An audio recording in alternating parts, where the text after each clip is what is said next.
My dear friends and professionalist, I am Uday Singh advocate speaking. ನೀವೆಲ್ಲರೂ ಸಹ ನನ್ನ ಚಾನಲ್ ಅನ್ನು ನೋಡ್ತಾ ಇದ್ದೀರಿ ಅಂತ ನಾನು ಅಂದ್ಕೊಂಡಿದ್ದೀನಿ. ಶೇರ್ ಮಾಡಿ, ಲೈಕ್ ಮಾಡಿ, ಕಮೆಂಟ್ ಮಾಡಿ, ಮತ್ತು ನನ್ನ ಚಾನಲ್ಗೆ ಇನ್ನೂ ಯಾರು ಸಬ್ಸ್ಕ್ರೈಬ್ ಆಗಿಲ್ಲ ನೀವೆಲ್ಲರೂ ಸಬ್ಸ್ಕ್ರೈಬ್ ಆಗ್ಬೇಕಂತ ಕೇಳ್ಕೊಳ್ತಾ, ಇವತ್ತು ನಾನು ಇನ್ನೊಂದು ವಿಷಯ ಅಂತ ಇಟ್ಕೊಂಡು ನಿಮ್ಮ ಮುಂದೆ ಬಂದಿದ್ದೀನಿ. ಇವತ್ತು ನಾನು ಆಯ್ಕೆ ಮಾಡ್ಕೊಂಡಿರ್ತಕ್ಕಂಥ ವಿಷಯ ಅಂತಂದ್ರೆ, ಕಾನೂನು ಬಾಹಿರವಾಗಿ ಮತ್ತು ಅತಿಕ್ರಮಣ ಮಾಡುವುದರ ಮೂಲಕ ಯಾವುದೇ ಆಸ್ತಿಯನ್ನು ಕಬಳಿಸಿದಂತ ಸಂದರ್ಭದಲ್ಲಿ BNS 223 ಪ್ರಕಾರ ಏನು ಕ್ರಮಗಳನ್ನು ಜರುಗಿಸಬಹುದು ಅಥವಾ ಏನ್ ಮಾಡಬೇಕು ಎಂಬುದರ ಬಗ್ಗೆ ನಾನು ಈ ವಿಡಿಯೋ ಮೂಲಕ ತಿಳಿಸಲಿಕ್ಕೆ ಪ್ರಯತ್ನ ಮಾಡ್ತಾ ಇದ್ದೀನಿ. So illegal possession and encroachment.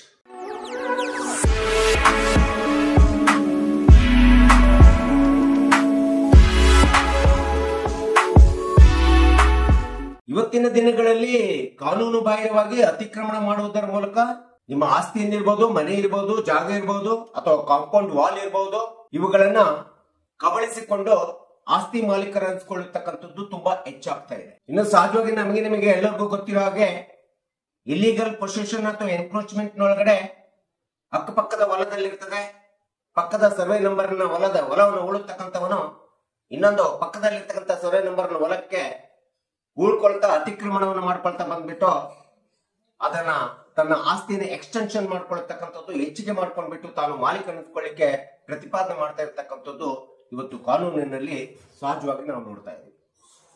It is an illegal possession ಅಂತ ಹೇಳ್ತೀವಿ, ಅಥವಾ ಎನ್ಕ್ರೋಚ್ಮೆಂಟ್ ಅಂತೇಳಿ ನಾವು ಕರಿತೀವಿ. ಸೊ ಈ ಎಲ್ಲ ಸಂದರ್ಭಗಳಲ್ಲಿ ಏನು ಮಾಡಬೇಕೆಂಬತಕ್ಕಂಥದ್ದು ಅತಿ ದೊಡ್ಡದಾಗಿರ್ತಕ್ಕಂಥ ಒಂದು ಸಮಸ್ಯೆ ಪ್ರಶ್ನೆ ಉಳಿತಿದೆ. ಸೊ ಇಂಥ ಒಂದು ಸಂದರ್ಭಗಳಲ್ಲಿ ಭಾರತೀಯ ನಾಗರಿಕ ಸಂಹಿತೆ 2023ರಲ್ಲಿ ಬಂದಿರತಕ್ಕಂಥ ಹೊಸ ಕಾಯ್ದೆ ಪ್ರಕಾರ ಏನು ಕ್ರಮ ಕೈಗೊಳ್ಬಹುದು ಮತ್ತು ಸಿವಿಲ್ ಕ್ರಮಗಳನ್ನು ಏನು ಕೈಗೊಳ್ಬಹುದು, ಕ್ರಿಮಿನಲ್ ಮತ್ತು ಸಿವಿಲ್ ಎರಡು ಕ್ರಮಗಳನ್ನು ಏನು ಕೈಗೊಳ್ಳಬಹುದು ಎಂಬತಕ್ಕಂಥದ್ದನ್ನ ನಾವು ತಿಳ್ಕೊಳ್ಳಿಕ್ಕೆ ಪ್ರಯತ್ನ ಮಾಡೋಣ. ಸೊ ಈ ರೀತಿ ನಮ್ಮ ಮನೆಯನ್ನ, ಜಾಗವನ್ನ ಅಥವಾ ಕಾಂಪೌಂಡ್ ವಾಲ್ ಅನ್ನ ಅತಿಕ್ರಮಣ ಮಾಡಿದಂತ ಸಂದರ್ಭದಲ್ಲಿ ಮೊದಲನೇದಾಗಿ ನಾವು ಸಿವಿಲ್ ಕ್ರಮಗಳು ಕೈಗೊಳ್ಬೇಕಂತಂದ್ರೆ, ಟ್ರಾನ್ಸ್ಫರ್ ಪ್ರಾಪರ್ಟಿ ಆಕ್ಟ್ 1882 ನೋಡಿದಂತ ಸಂದರ್ಭದಲ್ಲಿ ಅವರು ಅತಿಕ್ರಮಣ ಮಾಡಿದ್ದು ಸಹ, ಇಲ್ಲಿಗಲ್ ಪೊಸೆಷನ್ ಮಾಡ್ಕೊಂಡಿದ್ದು ಸಹ ಮಾಲೀಕರು ನೀವೇ ಆಗಿರ್ತೀರಿ ಮತ್ತು ಹಕ್ಕು, ಆ ಆಸ್ತಿಯ ಮೇಲಿನ ಹಕ್ಕು ನಿಮ್ಮಲ್ಲೇ ಇರ್ತದೆ, ನಿಮ್ಮ ಕಡೆನೇ ಇರ್ತದೆ. ಇದನ್ನು ನೀವು ಮರಿಬಾರ್ದು. ಇನ್ನು ಎರಡನೇದಂತಂದ್ರೆ, ಆ ರೀತಿ ಮಾಡಿಕೊಂಡಂತ ಸಂದರ್ಭದಲ್ಲಿ ಸ್ಪೆಸಿಫಿಕ್ ರಿಲೀಫ್ ಆಕ್ಟ್ ಅಂತೇಳಿ 1963 ಆ ಸ್ಪೆಸಿಫಿಕ್ ರಿಲೀಫ್ ಆಕ್ಟ್ ಪ್ರಕಾರ ನೀವು ನ್ಯಾಯಾಲಯದಲ್ಲಿ ದಾವೆಯನ್ನು ನೋಡ್ಬಿಟ್ಟು ಅವರ ಹಣವನ್ನು ಕೊಟ್ಟು ಮತ್ತು ಪುನಃ ನಿಮ್ಮ ಆಸ್ತಿಯನ್ನು ಬಿಡಿಸಿಕೊಳ್ಳುವಂತ ಒಂದು ಕಾನೂನು ಸಿವಿಲ್ ಪ್ರಕ್ರಿಯೆ ನಿಮಗೆ ಇದೆ, ಅಥವಾ ಆಸ್ತಿಯನ್ನು ಮರಳಿ ಪಡೆಯುವಂತ ಹಕ್ಕು ನಿಮಗೆ ಇರ್ತದೆ. ಇನ್ನು ಕೆಲವೊಂದು ಸಂದರ್ಭದಲ್ಲಿ ಹೊಲವನ್ನು ಉಳುವಂತ ಸಂದರ್ಭದಲ್ಲಿ ನಿಮ್ಮ ಹೊಲ ಎಲ್ಲೋ ದೂರ ಇರ್ತದೆ, ಆ ಒಂದು ಹೊಲಕ್ಕೆ ಹೋಗಲಿಕ್ಕೆ ದಾರಿ ಇರುವುದಿಲ್ಲ. ಅಂತ ಸಂದರ್ಭದಲ್ಲೂ ಸಹ ನಿಮ್ಮ ಅನುಭವಕ್ಕೆ ಇರ್ತಕ್ಕಂತ ಹೊಲವನ್ನ ನೀವು ಅನುಭವಿಸ್ಲಿಕ್ಕೆ ಯಾರಾದ್ರೂ ಅಡ್ಡಿಪಡಿಸ್ತಾ ಇದ್ರೆ ಇಂಡಿಯನ್ ಎಸ್ಮೆಂಟ್ ರೈಟ್ಸ್ ಆಕ್ಟ್ ಪ್ರಕಾರ ಆ ಹಕ್ಕು ಕೂಡ ನಿಮಗೆ ಇರ್ತದೆ ಎಂಬತಕ್ಕಂಥದ್ದನ್ನ ನಾವಿಲ್ಲಿ ಸಿವಿಲ್ ಕ್ರಮಗಳಲ್ಲಿ ನಾವು ಹೇಳ್ಬೇಕಾಗುತ್ತೆ. ಇನ್ನು BNS ಭಾರತೀಯ ನಾಗರಿಕ ಸಂಹಿತೆ 2023 ಪ್ರಕಾರ ಈ ರೀತಿಯಾದಂತ ಇಲ್ಲಿಗಲ್ ಪೊಸೆಷನ್, ಎನ್ಕ್ರೋಚ್ಮೆಂಟ್ ಮೂಲಕ ಯಾವುದೇ ಬೇರೆಯವರ ಆಸ್ತಿಯನ್ನು ಕಬಳಿಸಿದಂತ ಸಂದರ್ಭದಲ್ಲಿ ಏನು ಕ್ರಮ ಕೈಗೊಳ್ಬಹುದು ಅಂತಂದ್ರೆ, ಮೊದಲನೇದಾಗಿ ಈ ಒಂದು BNS ಸೆಕ್ಷನ್ 357 ಪ್ರಕಾರ ನೀವು ಯಾರು ಟ್ರೆಸ್ಪಾಸ್ ಮಾಡಿರ್ತಾರೆ, ಯಾರು ಇಲ್ಲಿಗಲ್ ಪೊಸೆಷನ್ ಮಾಡ್ಕೊಂಡಿರ್ತಾರೆ ಅಥವಾ ಎನ್ಕ್ರೋಚ್ಮೆಂಟ್ ಮಾಡಿರ್ತಾರೆ ಅಂತವರ ವಿರುದ್ಧ ಪೊಲೀಸ್ ಕಂಪ್ಲೇಂಟ್ ಅನ್ನು ಮಾಡಬಹುದು ಮತ್ತು ಕ್ರಿಮಿನಲ್ ಕೇಸ್ ಅನ್ನು ಹಾಕ್ಲಿಕ್ಕೆ ಅವಕಾಶ ಇದೆ. ಇನ್ನು BNS ಸೆಕ್ಷನ್ 358 ಪ್ರಕಾರ ಯಾವ್ದಾದ್ರು ಮನೆಗೆ ಟ್ರೆಸ್ಪಾಸ್ ಮಾಡಿದ್ರೆ ಅಂತ ಸಂದರ್ಭದಲ್ಲೂ ಸಹ, ಅಥವಾ ಬೇರೆಯವರ ಮನೆಯ ಮೇಲೆ ಅತಿಕ್ರಮಣ ಮಾಡತಕ್ಕಂಥದ್ದು ಅಂತ ಸಂದರ್ಭದಲ್ಲೂ ಸಹ ಕ್ರಿಮಿನಲ್ ಕೇಸ್ ಅನ್ನು ಮಾಡಬಹುದಾಗಿದೆ. ಒಂದು ವೇಳೆ 360 ಮತ್ತು 362 ಸೆಕ್ಷನ್ ಅನ್ನ ನೋಡ್ತಾ ಹೋದ್ರೆ, ಯಾರ್ದೋ ಮನೆಯಲ್ಲಿ ನುಗ್ಗಿಬಿಟ್ಟು ಆ ಮನೆಗೆ ಹಾನಿ ಉಂಟು ಮಾಡತಕ್ಕಂಥದ್ದು, ಆ ಮನೆಯಲ್ಲಿರ್ತಕ್ಕಂಥ ವಸ್ತುಗಳಿಗೆ ಡಿಸ್ಟ್ರಕ್ಷನ್ ಮಾಡತಕ್ಕಂಥದ್ದು, ಅಥವಾ ಅವರಿಗೆ ಹರ್ಟ್ ಮಾಡತಕ್ಕಂಥದ್ದು, ಇನ್ಸಲ್ಟ್ ಮಾಡತಕ್ಕಂಥದ್ದು, ಈ ರೀತಿ ಮಾಡಿದಂತ ಸಂದರ್ಭದಲ್ಲೂ ಸಹ ನೀವು ಅಂತವರ ವಿರುದ್ಧ ಕ್ರಿಮಿನಲ್ ಟ್ರೆಸ್ಪಾಸ್ ಮಾಡಿದಂತವರ ವಿರುದ್ಧ, ಆ ರೀತಿ ತೊಂದರೆಯನ್ನ ಕೊಟ್ಟಂತವರ ವಿರುದ್ಧ ಒಂದು ಕ್ರಿಮಿನಲ್ ಕೇಸ್ ಅನ್ನು ಹಾಕಬಹುದು. ಪೊಲೀಸ್ ಸ್ಟೇಷನ್ ಗೆ ಕಂಪ್ಲೇಂಟ್ ಅನ್ನು ಕೊಟ್ಟು ಕೇಸನ್ನು ಹಾಕತಕ್ಕಂತ ಒಂದು ಕಾನೂನು ಕ್ರಮವನ್ನ ಭಾರತೀಯ ನಾಗರಿಕ ಸಂಹಿತೆ 2023ರಲ್ಲಿ ಹೇಳಿರ್ತಕ್ಕಂಥದ್ದು ನಾವು ನೋಡ್ತೀವಿ. ಇನ್ನು ಸೆಕ್ಷನ್ 351 ಮತ್ತು 352 ನೋಡ್ತಾ ಹೋದ್ರೆ, ಈ ಸೆಕ್ಷನ್ ಪ್ರಕಾರ ಇಂಟರ್ಮೀಡಿಯೇಷನ್ ಅಂತೇಳಿ ನಾವು ಹೇಳ್ತೀವಿ. ಯಾರಾದ್ರೂ ನಿಮ್ಮ ಮನೆಗೆ ಬಂದ್ಬಿಟ್ಟು ಅಥವಾ ನಿಮ್ಮ ಹೊಲದಲ್ಲಿ ಬಂದ್ಬಿಟ್ಟು ನೀವು ಓಡ್ತಕ್ಕಂಥ ಹೊಲದ ಮೇಲೆ ಅಥವಾ ಶಾಂತಿಯುತವಾಗಿ ನಿಮ್ಮ ಹೊಲವನ್ನು ನೀವು ಮಾಡ್ತಾ ಇರ್ತೀರಿ ಅಥವಾ ಮನೆಯನ್ನು ನೀವು ಕಟ್ಸ್ತಾ ಇರ್ತೀರಿ ಅಥವಾ ಏನೋ ಒಂದು ಮಾಡ್ತಾ ಇರುವಂತ ಸಂದರ್ಭದಲ್ಲಿ ಏಕಾಏಕಿ ಬಂದ್ಬಿಟ್ಟು ನಿಮಗೆ ಬೆದರಿಕೆ ಹಾಕತಕ್ಕಂಥದ್ದು ಅಥವಾ ನಿಮ್ಮ ಮೇಲೆ ಅತಿಕ್ರಮಣ ಮಾಡತಕ್ಕಂಥದ್ದು ನಿಮ್ಮ ಪ್ರಾಪರ್ಟಿ ಮೇಲೆ. ಸೊ ಈ ರೀತಿಯಾದಂತ ಅತಿಕ್ರಮಣ ಮಾಡಿ ಬೆದರಿಕೆಯನ್ನು ಹಾಕಿದಂತ ಸಂದರ್ಭದಲ್ಲೂ ಸಹ ನೀವು ಜೀವ ಬೆದರಿಕೆಯನ್ನು ಹಾಕತಕ್ಕಂಥದ್ದಿದೆ. ಅಂತ ಒಂದು ಸಂದರ್ಭದಲ್ಲೂ ಸಹ ಒಂದು ಕ್ರಿಮಿನಲ್ ಕೇಸನ್ನ ಅಂತವರ ವಿರುದ್ಧ ಮಾಡಲಿಕ್ಕೆ ಸೆಕ್ಷನ್ 351 ಮತ್ತು 352 ಸ್ಪಷ್ಟವಾಗಿ ಹೇಳ್ತಕ್ಕಂಥದ್ದು BNS ನಲ್ಲಿ ನಾವು ನೋಡ್ತಾ ಇದ್ದೀವಿ. ಸೊ ಈ ರೀತಿ ಯಾರೇ ಆಗಲಿ ನಿಮ್ಮ ಮಾಲೀಕತ್ವದಲ್ಲಿರ್ತಕ್ಕಂಥ ಜಾಗದ ಮೇಲೆ, ಮನೆಯ ಮೇಲೆ, ಹೊಲದ ಮೇಲೆ ಅಥವಾ ಯಾವುದೇ ಒಂದು ಓಪನ್ ಸೈಟ್ ಮೇಲೆ ಬಂದ್ಬಿಟ್ಟು ಟ್ರೆಸ್ಪಾಸ್ ಮಾಡಿ ಇಲೀಗಲ್ ಪೊಸಿಷನ್ ಮಾಡಲಿಕ್ಕೆ, ಎನ್ಕ್ರೋಚ್ಮೆಂಟ್ ಮಾಡಲಿಕ್ಕೆ ಪ್ರಯತ್ನ ಮಾಡಿದಂತವರ ವಿರುದ್ಧ ಕ್ರಿಮಿನಲ್ ಕೇಸನ್ನ ಹಾಕ್ಬೇಕು. ಮತ್ತು ಆ ರೀತಿ ಕ್ರಿಮಿನಲ್ ಕೇಸ್ ಹಾಕಿದ್ರೆ ಅವರಿಗೆ ಕನಿಷ್ಠ 3 ತಿಂಗಳು ಜೈಲು ಶಿಕ್ಷೆ, 5,000 ದಂಡವನ್ನ ಹಾಕ್ಬೇಕಂತೇಳಿ ಈ ಒಂದು ಭಾರತೀಯ ನಾಗರಿಕ ಸಂಹಿತೆ ಹೇಳಿರ್ತಕ್ಕಂಥದ್ದು ನಾವು ನೋಡ್ತಾ ಇದ್ದೀವಿ. ಈ ಎಲ್ಲ ಮೇಲಿನ ಸಿವಿಲ್ ಮತ್ತು ಕ್ರಿಮಿನಲ್ ಕ್ರಮಗಳನ್ನು ಕೈಗೊಂಡಂತ ಸಂದರ್ಭದಲ್ಲಿ ಇಲ್ಲಿಗಲ್ ಪೊಸೆಷನ್, ಎನ್ಕ್ರೋಚ್ಮೆಂಟ್ ಅನ್ನ ನಾವು ಪ್ರಿವೆಂಟ್ ಮಾಡಲಿಕ್ಕೆ ಸಾಧ್ಯತೆ ಇದೆ. ಇಂಥ ಒಂದು ಕ್ರಮಗಳು ನಮಗೆ ಕಾನೂನಿನಲ್ಲಿ ಅವಕಾಶ ಮಾಡಿಕೊಟ್ಟಿದ್ದಾರೆ. ಸೊ ಒಂದು ವೇಳೆ ನಿಮ್ಮ ಹೊಲವನ್ನು ಯಾರಾದ್ರೂ ಅತಿಕ್ರಮಣ ಮಾಡಿದ್ರು ಅಂತಂದ್ರೆ, ಪಕ್ಕದ ಹೊಲವನ್ನ, ಪಕ್ಕದ ಸರ್ವೆ ನಂಬರ್ ವ್ಯಕ್ತಿ ಮಾಡಿದಂತ ಸಂದರ್ಭದಲ್ಲಿ ಆ ಅತಿಕ್ರಮಣ ಮಾಡಿದಂತ ಜಾಗವನ್ನ, ಹೊಲವನ್ನ ನೀವು ಬಿಡಿಸಿಕೊಳ್ಳಿಕ್ಕೆ, ನೀವು ದಾವೆಯನ್ನ ಹಾಕ್ಲಿಕ್ಕೆ, ಸಿವಿಲ್ ದಾವೆಯನ್ನ ಹಾಕ್ಬೇಕಂತಂದ್ರೆ ಅದಕ್ಕೆ ಖಾಸಗಿ ಹೊಲ ಆಗಿದ್ರೆ 12 ವರ್ಷ ಸಮಯ ಇರ್ತದೆ. ಒಂದು ವೇಳೆ ಸರ್ಕಾರದವ್ರು ಏನಾದ್ರು ಕಾನೂನು ಬಾಹಿರವಾಗಿ ನಿಮ್ಮ ಹೊಲವನ್ನು ಅತಿಕ್ರಮಣ ಮಾಡ್ಕೊಂಡಿದ್ರು ಅಂದ್ರೆ ಆ ಸರ್ಕಾರದ ವಿರುದ್ಧ ದಾವೆಯನ್ನ ಹಾಕ್ಲಿಕ್ಕೆ 30 ವರ್ಷ ಇರ್ತದೆ. ಆದ್ರೆ ಕಾಲಮಿತಿ 12 ಮತ್ತು 30 ವರ್ಷ ಆಯ್ತು ಅಂತಂದ್ರೆ ಅತಿಕ್ರಮಣ ಮಾಡಿದಂತವರು, ಕಬಳಿಸಿಕೊಂಡಂತವರಿಗೆ ನಿಮ್ಮ ಭೂಮಿ ಅಥವಾ ಜಾಗ ಹಕ್ಕು ಹೋಗುತ್ತಕ್ಕಂಥದ್ದು ನಾವು ನೋಡ್ತೀವಿ. ನಿಮ್ಮ ಹಕ್ಕನ್ನು ಉಳಿಸ್ಕೋಬೇಕು.